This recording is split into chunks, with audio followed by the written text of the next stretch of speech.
Good evening, everyone. Welcome to Chair League Playoffs. We have a Division III game tonight. It is going to be the Dunning-Kruger Knights at 4-2 versus Do It Right at 4-4 in the regular season. And Berserk, I believe all of the Chair League playoff games are being casted tonight. Don't quote me on that, but I believe they're all being casted. And I've just been informed that our first game, Game 1, will be on Braxis Holdout. So both of our teams tonight in Division 3 are first season Chair League teams making some noise in their first playoff runs, getting as far as the quarterfinals.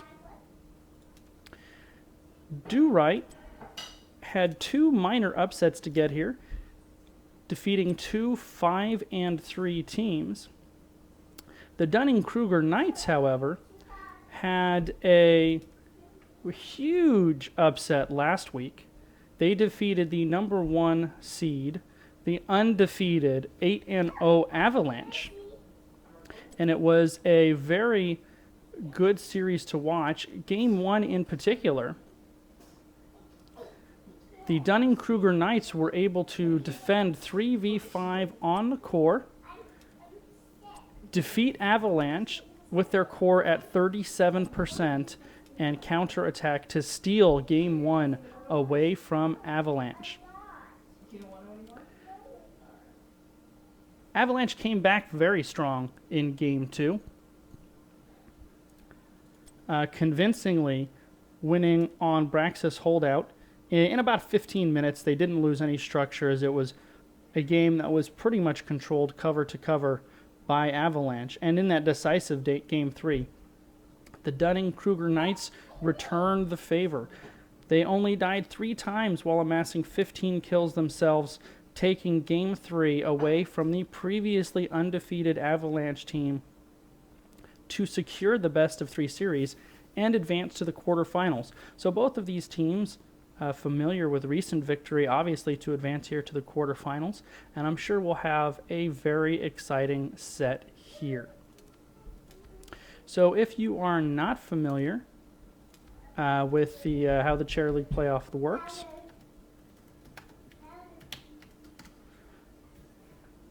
you can indeed view at least links to the casters' sites where you can usually find the recent teams, all on chairleague.com. You just click on the watched past matches and find whoever you want to watch and go to that caster's Twitch page. You'll be able to find whoever you're looking for there. So the way the Chair League playoffs work is they are a best of 3.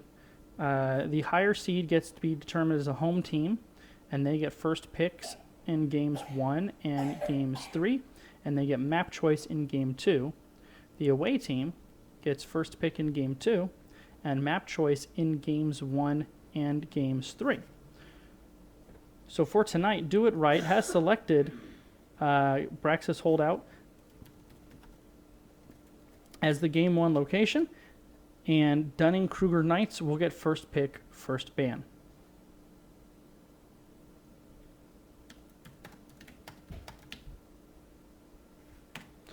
We are officially clicking the Start Game button, and welcome to Braxis Holdout for Game 1 of our Division 3 quarterfinal series.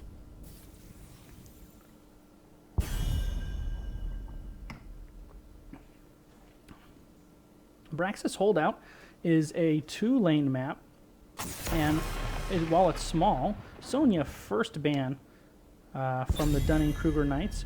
Sonia is particularly good on Braxis because she is one of the stronger solo laners, and typically you're going to see a solo lane, a hero in the top, and you're going to see a 4-man for each team in the bottom is generally how you'll see the alignment at least start that way in competitive games on Braxis Holdout. So even though Braxis Holdout is geographically small, the map is not particularly big, there's not really a direct path between the 2 satellite pads that you have to hold on to for the objective, so rotating would take a little longer than you think it would. For that reason, globals can be very powerful on Braxis, allowing you to move from one objective to the other because, of course, to secure the objective, you need to control both points simultaneously. Wave clear, very important, both to push the lanes in and for clearing out the Zerg wave if you happen to lose the objective as well. And the ability to stand on that point and not get pushed off it is very valuable. And that's why you'll see morale is sometimes highly prioritized by competitive teams on Braxis, as she can just stick that healing beam on somebody and hold them at that point, and making them very, very difficult to get off. Lucio is the ban coming out from Do It Right. I like that ban. Manaless healers are very powerful on Braxis because of the long, protracted nature of some of the engagements that you have. So Lucio is good in that right. He doesn't need his mana to just pulse out his healing. I mean, he has mana, but he's not somebody who's dependent on it quite in the same way like a Uther or a Malfurion, of course. First pick, Gul'dan, coming out of Dunning-Kruger Knights. Speaking of heroes that can sustain, while Gul'dan does have mana, of course, he can life tap to get that mana. That's his trait. So he can perpetually sustain in lane by draining life and then healing himself off the minions or heroes. So with that kind of perpetual loop between healing himself and bringing his own mana, he can really put a lot of pressure in that 4-man, and his wave clear is very good as well. Definitely one of the top wave clear heroes in the game. Dahaka is that global we were talking about before the game, being able to move from top to bottom quickly, and also is an excellent solo laner. He will probably take that top lane. There aren't very many solo laners that can match up with Dahaka. There are a couple. So we'll see if the Dunning-Kruger Knights opt to take one of those solo laners that can deal with Dahaka. And they back up that Dahaka pick with a Kael'thas. That's a nice pick. Good AoE damage to that wave clear. Kael'thas is really good at defending the Zerg rushes if you happen to lose the objective. And the chain CC between the Dahaka drag and the Kael'thas gravity lapse is very nice as well. Ragnaros is very powerful. He's still available. He's also a good solo laner in addition to being able to stunt that Zerg wave we've been talking about. So Ragnaros certainly on the table for the Dunning-Kruger Knights here. Arthas is very good, and he's in a great spot right now. Very durable after he hits 10, especially with his Army of the Dead. And Malfurion and Anub'arak, both great picks. Malfurion still one of the top 2 healers in the game right now, with probably Lucio, CC, and a mana battery for Gul'dan or anybody else who needs it. And of course, Anub'arak is a nice counter to any mage damage. So Anub'arak is a definitely response to that Kael'thas pick. So they still need to pick up their solo laner, the Dunning-Kruger Knights do. And Do It Right needs to pick up their support as well as their primary tank. However, right now, first they need to decide who they're going to ban out, who will not be participating in this Game 1 on Braxis Holdout. I would imagine they're going to ban somebody they don't want in the top lane against Dahaka, and Thrall fits that bill. He's a nice off-tank to pair with the Anub'arak. He's a good solo laner as well, and just overall a really solid hero. You don't see him banned too much because he's not heavily prioritized. It's his ability as a solo laner is the reason the Thrall was banned, and the response is the Vala, just keeping that really nice, solid ranged assassin away from Do It Right. Surprised they didn't try to choke out the support role a little bit more, but maybe there was just not something, not a support they particularly were worried about. The other thing to consider in Share League, when we get into best of 3 sets and when teams start to get to know each other a little bit, and these teams have both been casted all season long, so if they chose to, the team captains and players from this team could have done their homework, and maybe they know that there's a good Vala player on Do It Right. So you do see targeted bans from time to time as you get deep in the playoffs and as teams start to play each other more than once. ETC and Lunara picked up by Do It Right. So Lunara giving the single target AA sustained damage, while Kael'thas is the burst AoE damage. Those two will synergize nicely together, both providing high volume damage. ETC will be the tank in the bottom lane. He, of course, has fallen out of favor a little bit due to the massive health nerf that they gave him. So I went my whole last week cast without ever seeing him. But it's good to see him here. And although you definitely need to adjust how you play when you're playing as ETC right now. He is still good. His basic kit is good. Both of his heroics are excellent. You just really can't stay and eat a lot of sustained damage like you could before the health nerf. He just can't do that anymore.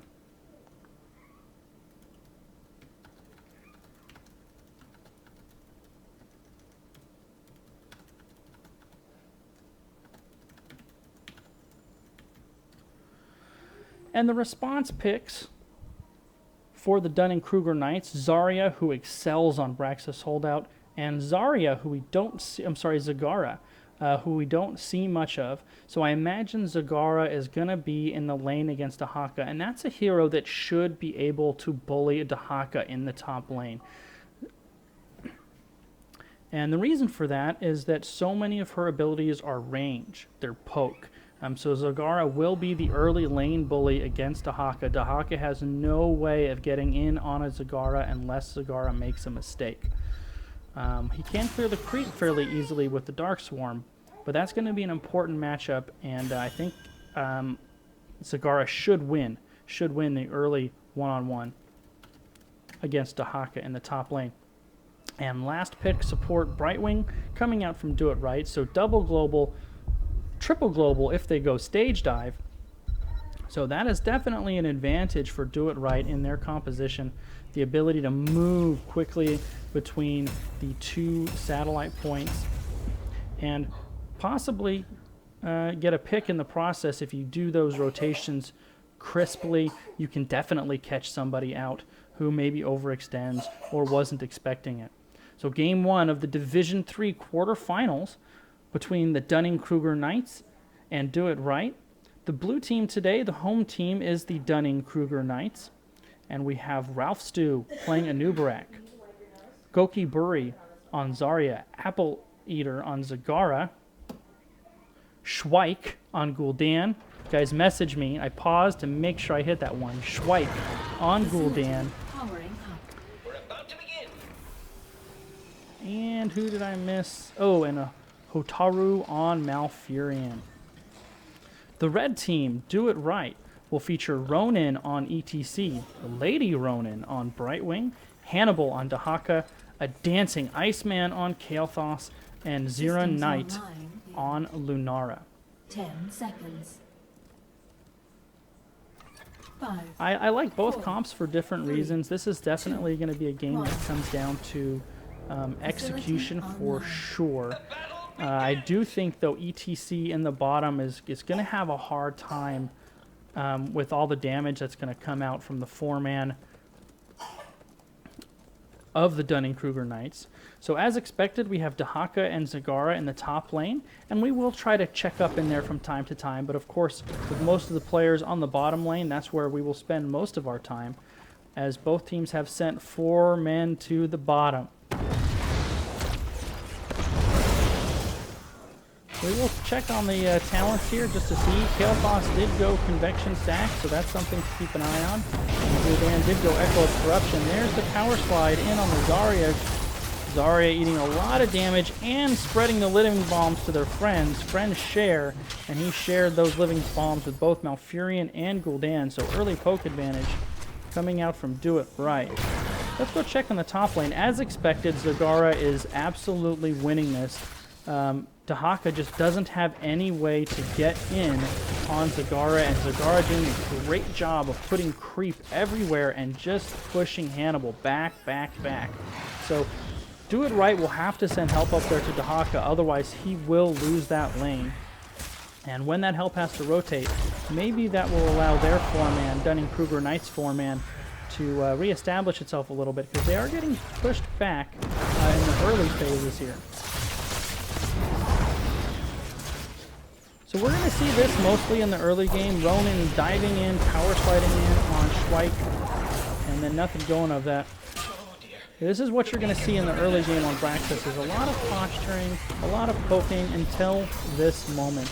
And this moment is when the shrine spawned. Now, as expected, they did have to send Kael'thas top to help, and Apollito on Zagara very smartly just staying back and waiting until the help leaves. Because as long as Kael'thas is in the top, he knows his team will win the bottom.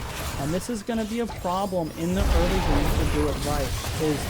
Unless they get a kill or a pick, they are going to be losing one of these lanes. Either top, when Zagara is by herself with Dahaka, or bottom when somebody has to rotate up and help. So now Zagara is going to be able to get more aggressive. Kael'thas has rotated back down, and I imagine we'll see that momentarily. Zagara knows Kael'thas is at bottom and jumps right on the point. In the meantime, in the bottom lane, Ronan on ETC very deep, and Nubarak burrows out of trouble.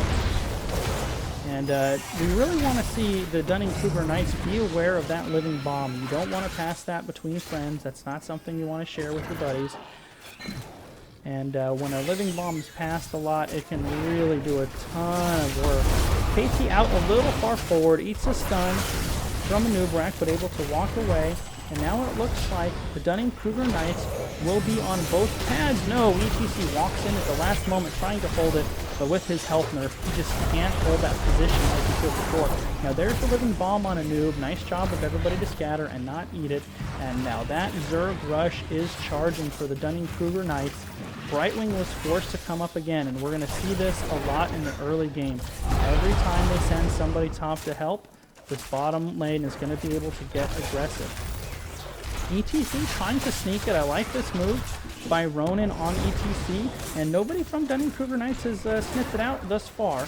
They really want to get aggressive. Oh, Mouth isn't here. He had to go back for mana. So that's the mana I was talking about. And this is the time for Do It Right to get aggressive. Lunara putting a lot of AA damage into a Nubarak, and with Malfurion not here, he has now shown up. So now Dunning-Kruger Knights going to get aggressive and Do It Right wisely backs up. Now that they have done the math and they see Malfurion has returned.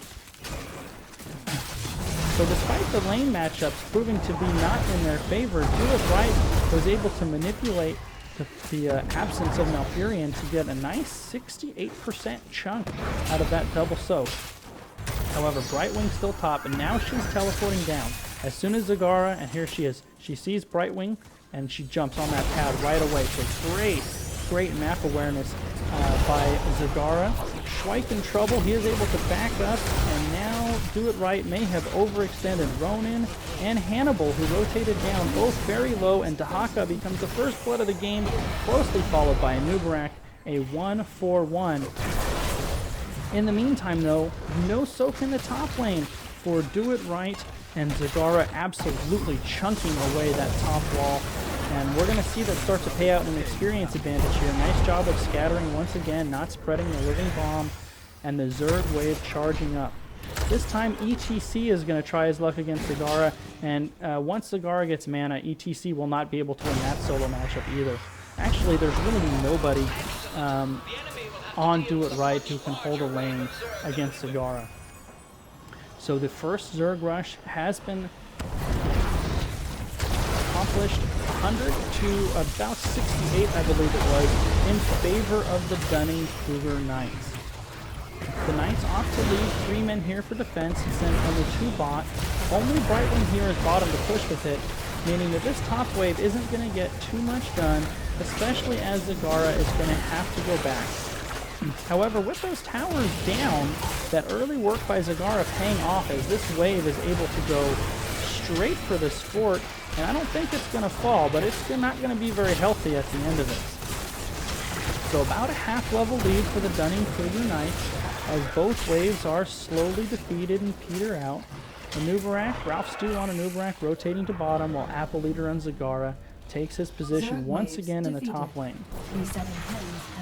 Aggressive positioning by Ralph Stew. They're trying to catch somebody, just throws a couple of stuns in there, and they want the healing well. Nice strategic decision by the Knights. Taking out that healing well is such a big deal because it's such an advantage to have that sustain over your opponents when they don't. And that's something else that gets overlooked on Brax's holdout as well. If you can control those regen globe generators, that gives you another advantage over your team in these long, drawn-out, sustaining battles. So about a half-level lead, both teams playing fairly well, nobody getting caught out or doing anything silly, with only a one-for-one team fight to show for all of the skirmishing that's gone on here. However, Kalefoss in trouble. They're trying to get him to reset his stacks, and they do. 13 convection stacks on Kalefoss go down with that kill. Good aggressive play by the Dunning-Kruger Knights there. And Lunara and Dahaka both pretty low. If they go over and give Brightwing some hugs, she will eventually get them back up. So structure lead and level lead early in the favor of the Dunning-Kruger Knights. Zagara once again left to her devices in the top lane, and this late Zagara pick, no chance to counter it, really paying dividends as she is just absolutely crushing in the top. And now with level 10 achieved, aggressive play from the Dunning-Kruger Knights. However, 3 of them ate a Q from Kalefoss there and took a ton of damage. Kalefoss damage doing work, driving them back despite the level 10 advantage. So we do have Devouring Maw out of Zagara, Twilight Dream from Malfurion, Horrify from Gul'dan. I assume that is Expulsion Zone from Zarya, and it is. And Locust Swarm from Anubarak. Oh, it looks like Schweik has disconnected. Let's see if we have anybody call for pause. Nope, he's still in the game, so no pause. Very good map awareness by Apple Eater. He actually has a lot of company up here, and he wisely backs up. But in the meantime, with all of those bodies in the top lane, this fort is going to go down, and Let's Do It Right sends reinforcements right now, and now that time is gone. So bottom fort is gone. The top fort doesn't need much more than a ham sandwich thrown at it before it will fall too. There's the party bush. They have caught Kalefoss, and he gets absolutely obliterated. However, Mosh Pit goes out and takes out Zarya and Malfurion on the back end, and then Ronin on ETC forced to run for his life. Look at the Lunara damage, taking out ETC as well. Schweik forced to use a Horrify just to try to stay alive. Ronin in hot pursuit and just misses the power slide. 3 for 1 in favor of Do It Right, and with their triple globals, this will allow them to get top. Apple Leader on Zagara needs to be very careful because of this. Here comes Brightwing. A polymorph will definitely come in, and Apple Leader forced to back up. So a nice turn on that engagement there on the party bush from Do It Right, and they have really leveled out this game, taken control of the second objective. However, fighting down a man at the bottom, I think Ronin is in trouble, and he is. He falls. However, that Zerg Rush at 80, it's going to be at 90%, over 90%, before the Dunning-Kruger Knights finally seize control of one of these and start to reestablish control over the game. So I think we're going to see the Dunning-Kruger Knights rotate up top. They are a little bit scattered, so that's something to be concerned about. And this is definitely an overextension by Zarya. She can get herself in trouble here. She has no help around her and wisely withdraws. However, in the top, they snuck the satellite back. Do It Right, forced to respond, and I don't think they're going to have time.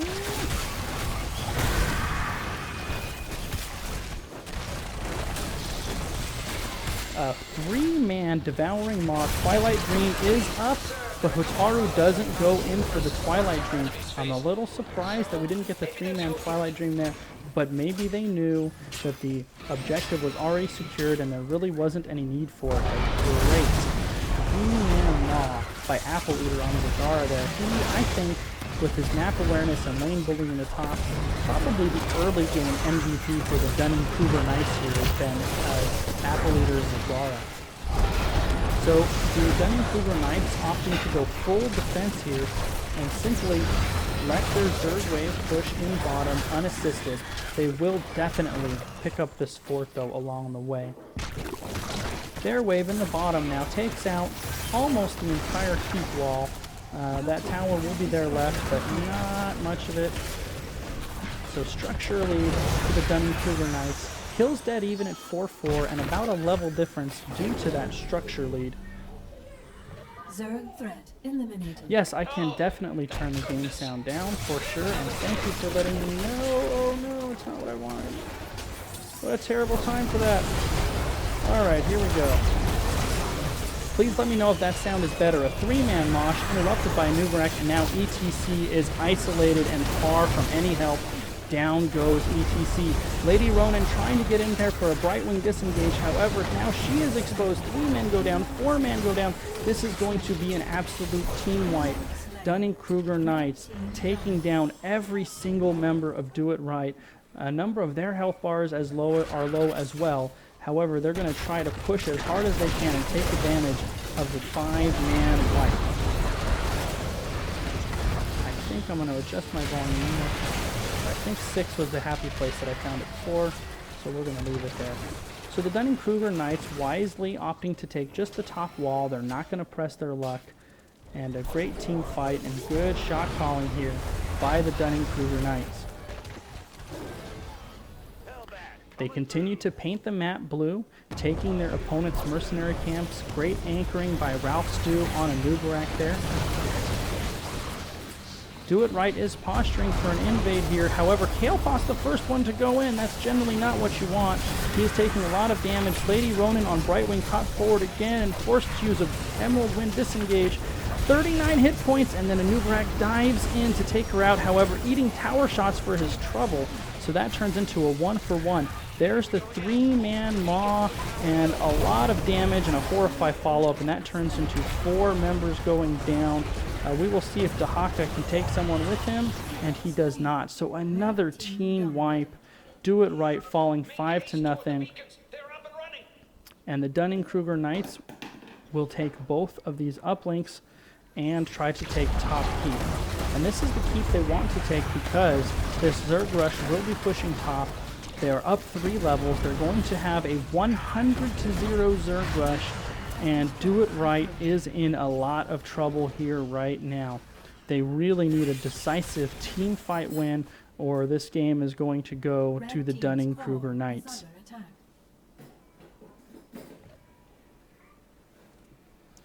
So it looks like Dunning-Kruger simply willing to take these mercenaries, not do anything silly, continue to control the map.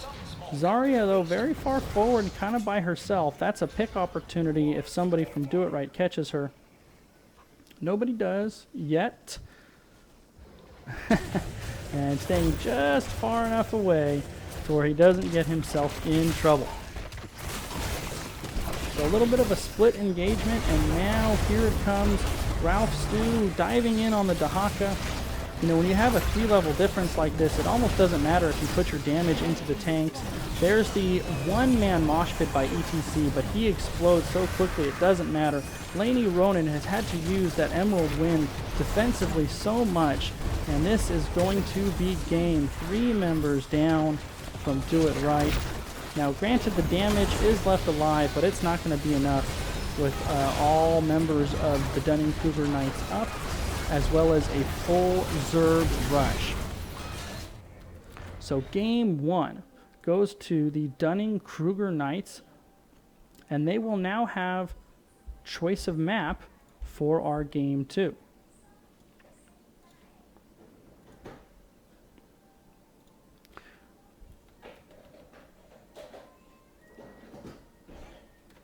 So that was pretty close early. However, I think those the Zagara lane bullying early game really did wonders for them, and Do It Right just wasn't quite able to capitalize on the advantage their comp had, which was the double global. They just weren't able to parlay that into any kind of advantage, and that allowed Dunning-Kruger to take control of that game about midway through with a decisive 5-0 wipe of their opponents in Do It Right. So waiting for choice of game 2.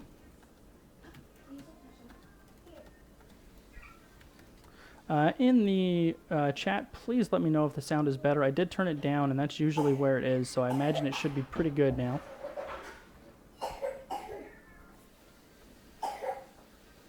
So, of course, if the Dunning-Kruger Knights win Game 2 here, they will advance to the Division 3 semifinals. And we are going to Tomb of the Spider Queen, very politely requested by the Dunning-Kruger Knights. So game 2 will be on Tomb of the Spider Queen. More than any other battlefield in Heroes of the Storm, Tomb of the Spider Queen puts such an emphasis on lane clear.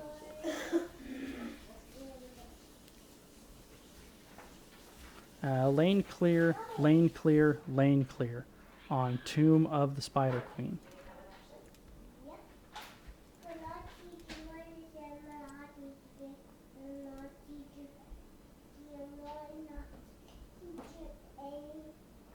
So both teams are now filtering into the draft lobby here. We should be moving along here momentarily.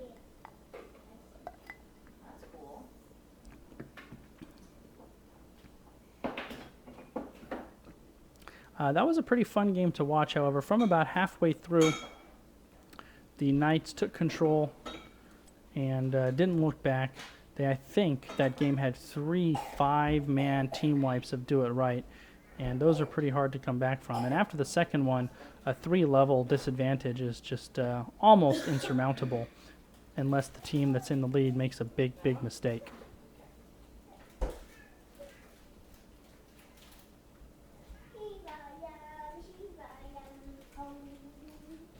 So all of the Dunning-Kruger are Knights here and raring to go, just waiting for Do It Right to filter in.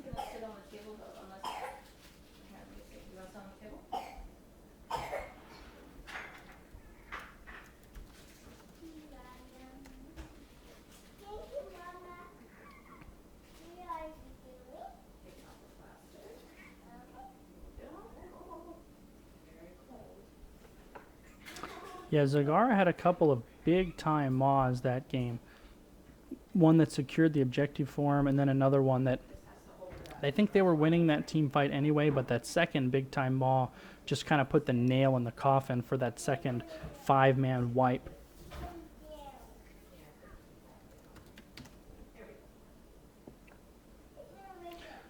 All right. Both teams are in here. And we're going to hit that ready button here in just 1 second. Have the thumbs up from the Dunning-Kruger Knights. Pick one finger that's not sticky. And getting the thumbs up from Do It Right.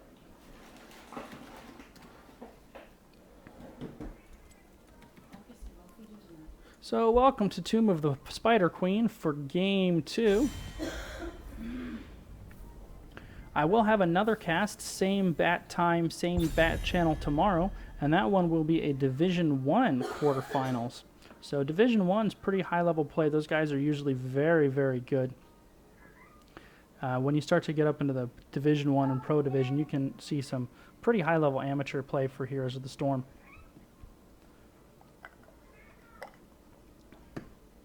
So Dunning-Kruger Knights, riding high off their big-time upset win over Avalanche last week, continue the momentum, taking Game 1 from Do It Right, and now trying for the 2-0 best-of-3 sweep. Do It Right has first pick, first ban, and they are currently discussing that ban right now. Ragnaros is good for defending the objective here. Any hero with great wave clear is very powerful on Tomb of the Spider Queen, so Zul's, Kael'thas's, Gul'dan's. Zagara, who was picked by the Dunning-Kruger Knights, used to be very popular on Tomb of the Spider Queen before she fell out of the meta a little bit because of her ability to control a lane and put vision all over the map and allowing you to control the turn-ins. First ban, Zarya from Do It Right, and another Sonya ban from the Dunning-Kruger Knights. Do not want to face the Barbarian. First pick for Do It Right, a lot of good options out there. Tomb of the Spider Queen can be snowbally.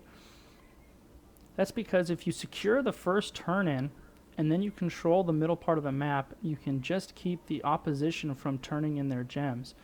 And the double-edged sword to that is when you're the opposition and you're just piling up the gems on your person, you really don't want to be too aggressive when you're carrying around 50 gems. So it makes you fight a little bit differently because you're concerned about losing them. So in my opinion, Tomb of the Spider Queen has the potential to be one of the more snowbally battlefields in Heroes of the Storm. Malfurion selected. By Do It Right, a good choice. Malfurion, top tier healer, goes well with anything. Just great all around. My team really likes Malfurion, and we definitely prioritize him in our drafts as well, so I never fault any team for early drafting a Malfurion. 2 picks now coming out of the Dunning-Kruger Knights. And they go Lucio Vala, insta-lock, no hesitation. Lucio is very aggravating, and just for me personally, he is probably the hero I least enjoy playing against. That speed in pursuit is really aggravating. If you time that shield ultimate sound barrier just right, it can really turn a team fight, and right when you think you're going to get somebody, that big old thing comes out. So I don't like playing against a Lucio. So a great selection by the Dunning-Kruger Knights. So top 2 supports in the game going first and second. And don't think we'll see another one. Maybe a Tassadar would make sense for the Dunning-Kruger Knights. It's possible we'll see a second support for them, because Tass goes so well with Vala and helps make up for the lack of burst healing from Lucio. Johanna, Gul'dan, there's the wave clear we were talking about. Gul'dan has excellent wave clear. Johanna, along with Dahaka, is the 2 best wave clearing warriors. Ban time for the Dunning-Kruger Knights with a healer and a warrior already selected. They're just going to have to ban somebody they don't particularly want to see. Some kind of ranged assassin, or maybe a bruiser or a solo laner they don't particularly want to mess with. And there's the solo laner hovering the Thrall, and Thrall is the selection for the ban. Will not see him once again in Game 2 here. If I am Do It Right here, I am very seriously considering a Tassadar ban. Tassadar pairs well with both Lucio and Vala, gives wave clear as well with a W, and very powerful when teams are coordinated with one another. So I'm seriously considering a Tassadar ban if I am Do It Right here. Kael'thas, you could consider a Kael'thas ban as well. Arthas would also make a lot of sense, because Arthas, his largest weakness, his biggest, most glaring weakness right now is the fact that he has no mobility, and when you put Arthas and Lucio together, the speed and movement that Lucio gives to Arthas kind of eliminates that weakness, and instead they go Nazeebo. Nazeebo is a late game carry. You get to see Nazeebo to level 20, and he absolutely wrecks. Also does nice solid wave clear. The zombie walls provide some crowd control and zoning. So Nazeebo, not a bad ban at all. I would not be surprised here to see an Arthas or a Tassadar, or both, out of the Dunning-Kruger Knights.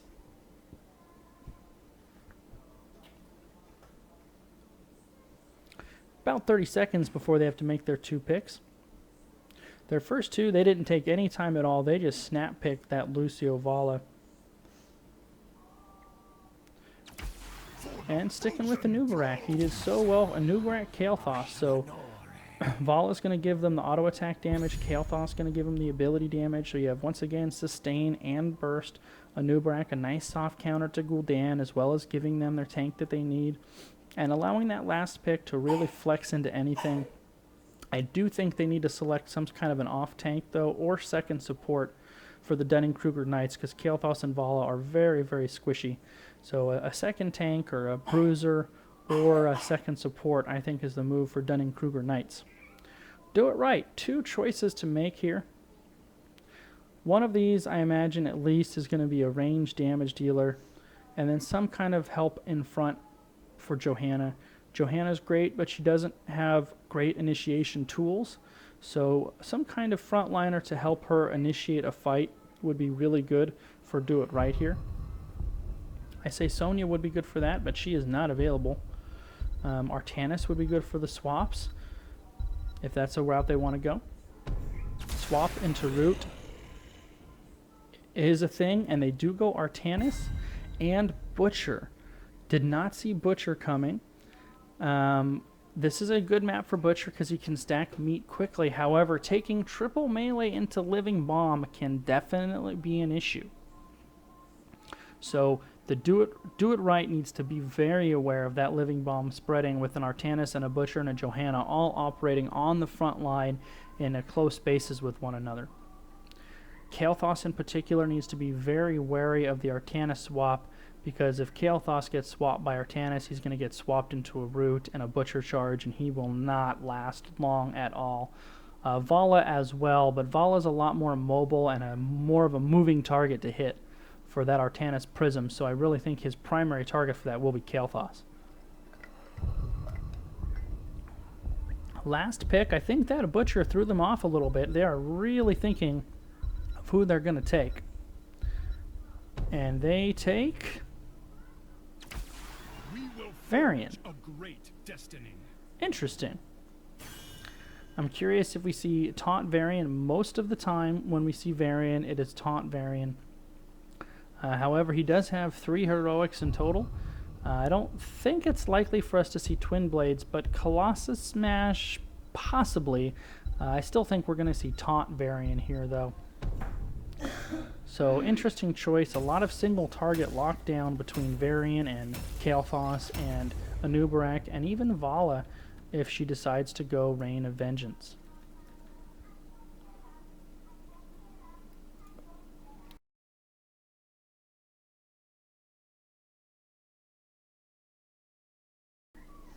So blue team, once again, the Dunning-Kruger Knights will have Ralph Stew moving to the back line playing Kael'thas. Gokuburi playing Varian. Apple Eater this time will be on Anubarak. Schweik on Vala. And Hotaru on Lucio. In the red shorts today, for game 2, Do It Right. Ronin on Butcher. Tantrum on Artanis. Lady Ronin on Johanna. Hannibal. Excuse me. Hannibal on Malfurion. And Iceman on Gul'dan.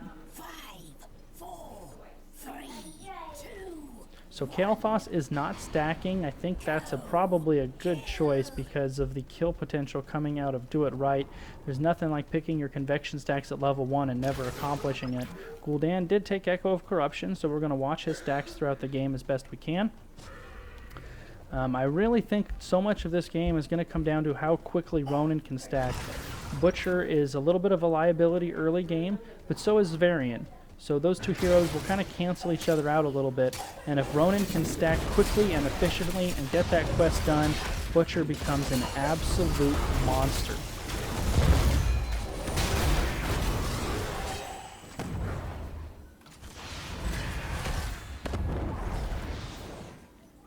So typically on Tomb of the Spider Queen, you see the solo lane matchup in the bottom, and then the 4-man bounce between mid and top and mid and top. Ronin taking a lot of damage. Butcher becomes the first one to go down. First blood to the Dunning-Kruger Knights. And if you're Do It Right, that's what you do not want to see. You cannot have Butcher dying and losing stats. You need him to be conservative and focus almost on nothing but picking up stacks for the first part of this game. Now in the bottom, we have a matchup of Anubarak Artanis. I think Artanis should win this over time. However, this is going to be a pretty boring fight to watch as well, I think.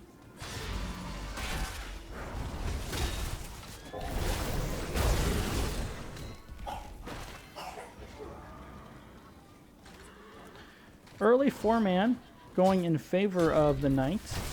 Ralph Stew on Kael'thas, making sure that they burn these waves very quickly. One of the things that Kael'thas excels at is that wave clear. And you can see they're clearing them so fast they actually have to wait for the wave to come. Do It Right has adjusted to where they are not rotating at the same time as the Dunning-Kruger Knights, allowing Butcher to focus on his meat stacks. And now you want Butcher to come top. You don't want him to miss any of those stacks there. Schweik a little far forward, eats a little damage from Gul'dan before walking to safety. So this early game is going to be a little bit dull. And once one of these teams gets enough gems for a turn-in, things are going to go nuts.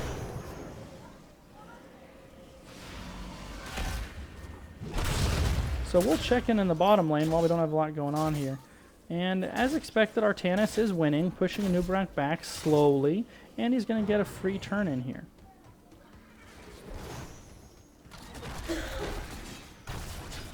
So it looks like Do It Right is actually winning this mid lane, while the Dunning-Kruger Knights is winning the top lane. So 4-mans fighting each other about even, and the Knights trying to turn in 22 gems here, sneaking it in. Well played by them. And now trying to catch Artanis. Nice CC from Hutaru on Lucio, and there is the CC chain picking off Artanis in the solo lane.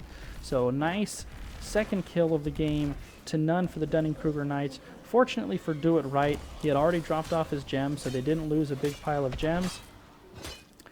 The Knights, though, on the verge of their first turn-in of the game.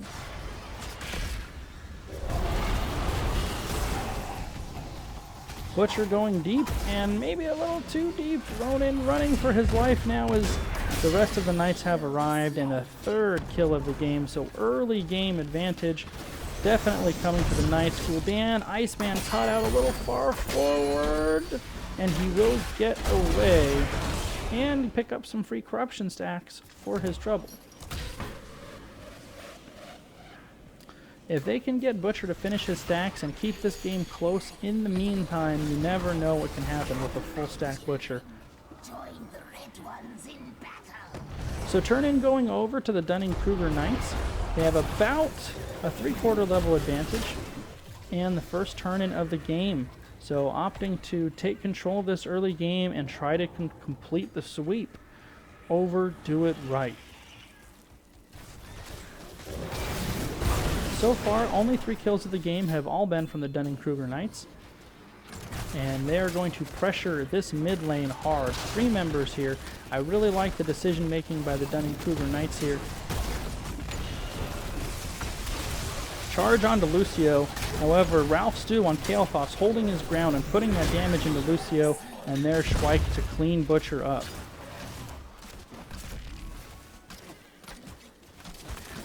So what I started to say there before that Butcher dive was I like the decision making from the Knights. They're making sure they're soaking all of these lanes while simultaneously putting pressure in the mid lane. And kill number 5-0 for the Dunning-Kruger Knights.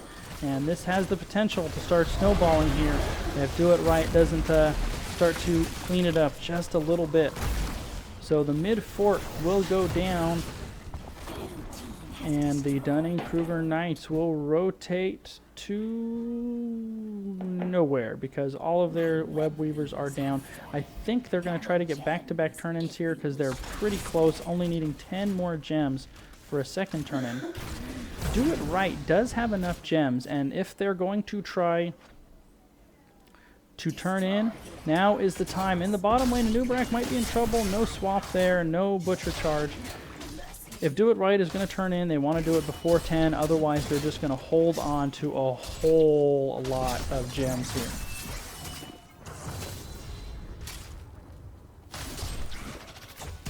I really wish it cast... Oh, there is a way to check. I'm not going to.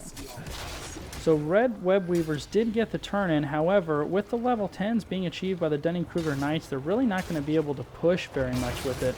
So this not much value out of this first turn in. There's the charge, the taunt, the Rain of Vengeance, and everything going on to Butcher, and he gets picked off one more time. So we do have taunt from Varian, Phoenix from Kael'thas, Sound Barrier from Lucio, Rain of Vengeance from Vala, and a Nubarak being a little bit cheeky, holding on to his heroic choice. And he does indeed go Locust Swarm. So these web weavers from Do It Right get very little done. In fact, only 1 tower in the top lane. That is the only structure damage done so far. A 2 level lead, or about 1.5 level lead for the Dunning-Kruger Knights. And they should get a free turn in here unless Do It Right gets level 10 very quickly, and they do. Horrify coming out for Gul'dan. Lamb to the slaughter for Butcher. Such an impactful heroic if used correctly. Blessed Shield by Johanna. Now she has a little bit of initiation here. Nubrak forced to dive out of trouble. Twilight Dream from Malfurion.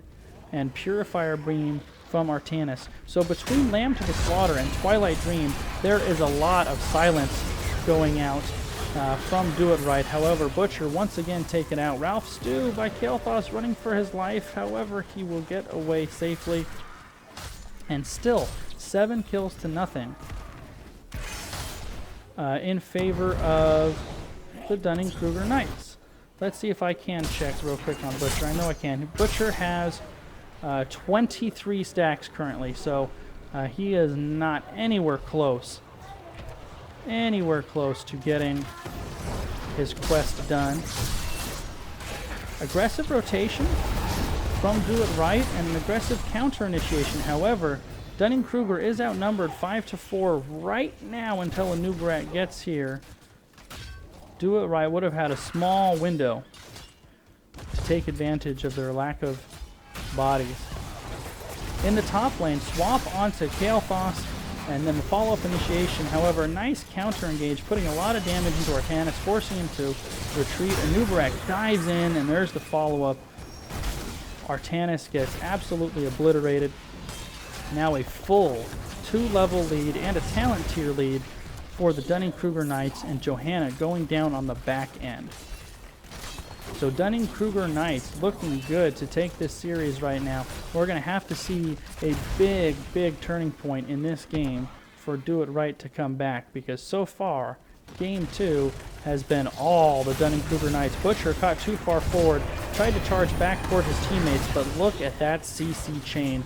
Once Butcher was locked down, he went absolutely nowhere. He was caught too far forward, couldn't get back to his team, and the coordination on the Dunning-Kruger Knights was excellent. However, somewhere in the middle of all of this, I missed it. Lucio was caught out. Maybe that's why Butcher was so far forward, securing the first kill of the game for Do It Right in Lucio. So they are only 3 gems away from their 3rd turn-in. 2.5 levels up. All of the forts down for Do It Right. However, I like this decision. Good decision, using their awareness of where the Dunning-Kruger Knights were to get some of those gems turned in. They really want to get Malfurion turned in. Carrying around 25 gems is a recipe for trouble. Both teams being pretty conservative right now, just kind of posturing around. And now Dunning-Kruger has the 8 gems they need for turn-in. And they're trying to get... Still Malfurion not with them. That's the 25 they need to get in. Varian went into check and was like, holy cow, I am out of here. Blue does get their 3rd turn-in of the game. Siege Giants pushing bottom. Bruisers pushing mid. This is going to put all kinds of pressure on the keep wall. And still on different talent tiers, Get It Right going to be fighting a very disadvantageous fight no matter what. And this is the best initiation they've had all game. Great Lamb to the Slaughter, great Fortify. However, there's the sound barrier. That's exactly what I talked about when I talked about Lucio. Right when you think a team fight is going to go how you want it to go, that was Do It Right's there for the taking. They were going to melt 2 or 3 members of Dunning-Kruger Knights, and then Lucio hit his R button, and everything changed. Those shields went out, everybody was fine, and now they're looking at maybe winning. That was really good initiation by Do It Right. The Lamb to the Slaughter with the Twilight Dream. They locked down almost everybody long enough to win that team fight, except for Lucio, and it was just a second or 2 away from being so good for them. So 2 keeps going down, and the Dunning-Kruger Knights showing no signs of letting down. They're going for blood. Iceman on Gul'dan is locked down and exploded. Butcher does charge in on Kael'thas. However, Kael'thas holds his ground. His team is there to pick him up, and Butcher goes down as well. They are posturing for game. The Dunning-Kruger Knights looks like they are going to take this series 2 games to nothing. and they will advance to the Division III semifinals, riding that momentum of that big win last week and taking Game 2 in a decisive fashion. 16 kills to none. Very well played by the Dunning-Kruger Knights in that Game 2 there. So congratulations to them on their victory over Do It Right. Next week, they will be in the semifinals of the Division III playoffs in their very first season in Chair League. So congratulations to them on their fantastic victory tonight. I know they had family watching, so I'm sure that feels good. Do It Right had a great season, making it all the way to the quarterfinals in their first Chair League series. So congratulations to them on a great season as well. As you can see, I do have another Division I playoff series tomorrow. Fuego My Ego versus Swift Wings Missing Butthole, apparently. That will be tomorrow at 7 o'clock. So feel free to join me then for some Chair League action. Division I should be fun. Congratulations one more time to the Dunning-Kruger Knights, and good luck next week in the semifinals. Everyone have a wonderful evening. We'll see you around the Nexus. Good night.